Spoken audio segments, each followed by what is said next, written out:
சென்னை புத்தக திருவிழாவை விரிவாக மக்களிடம் கொண்டு சேர்க்கிறது புதிய தலைமுறை. அதன் ஒரு பகுதியாக புதிய புத்தகங்களில் கவனிக்க வேண்டியவற்றை தினமும் பட்டியலிடுகிறோம். வாருங்கள் பார்க்கலாம்.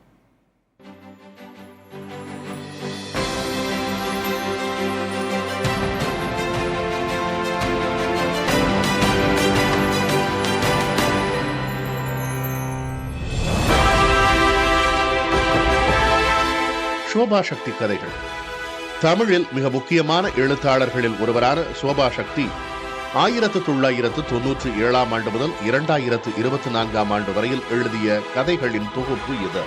கருப்பு பிரதிகள் வெளியிட்டுள்ளது. யாதும் காடே யாவரும் மிருகம், இளையராஜா, அயோத்திதாசர், பெரியார் தொடங்கி மாரி செல்வராஜின் மாமனிதன் என பல தளங்களில் டி. தர்மராஜ் எழுதிய கட்டுரைகளின் தொகுப்பு இது. நம் சிந்தனை முறையில் தாக்கம் செலுத்தக்கூடிய இந்த கட்டுரை தொகுப்பை சால்ட் பதிப்பகம் வெளியிட்டுள்ளது. துறையாடல். சுனாமிக்கு பிறகு தமிழ்நாட்டின் கடற்கரைகள் எப்படி இருக்கின்றன, அங்கு வாழும் மக்களின் நிலை என்ன என்பவற்றை அறிந்து கொள்ள கடலியலாளர் வரிதயா கான்ஸ்டன்டின் கடற்கரை ஊர்களுக்கு சென்று அம்மக்களுடன் நடத்திய உரையாடல்கள், விவாதங்களின் தொகுப்பு துறையாடல். கடல்வெளி பதிப்பகம் இந்த புத்தகத்தை வெளியிட்டுள்ளது. விஜயநகரம். சர்வதேச புகழ்பெற்ற எழுத்தாளர் சல்மான் ருஷ்டியின் புதிய நாவல் இது. விஜயநகர பேரரசு காலகட்டத்தை மையப்படுத்தி மாய யதார்த்தவாத பாணியில் இந்நாவலை எழுதியுள்ளார் ருஷ்டி.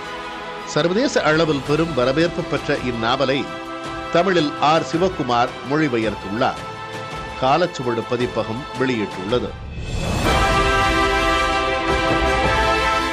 நெக்சஸ். சேப்பியன்ஸ் புத்தகம் வெளியாக சர்வதேச புகழ்பெற்ற வரலாற்றியலாளரும் தத்துவவியலாளருமான யுவால் நோவா ஹராரியின் புத்தகம் இது.